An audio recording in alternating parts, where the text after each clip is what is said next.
Hi guys! This is Carizza and welcome back to our channel.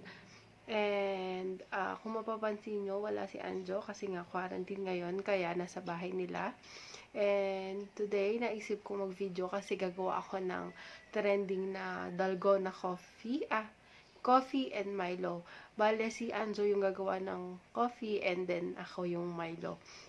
Mag-film siya sa kanila and mag-film ako dito. And, ayun, sige. See you later! Hey guys, gagawa na tayo ng trending ngayon na Milo, Dalgona Milo.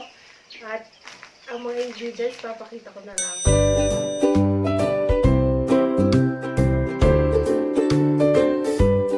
Then, start na tayo. Kailangan natin ng all-purpose cream. Kalahati lang. Buksan muna natin. Galing nga pala ito sa freezer. Kalahati lang yung gamitin natin.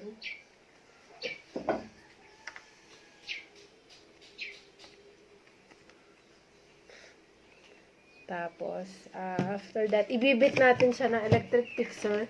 Pero kung walang electric mixer, i-whisk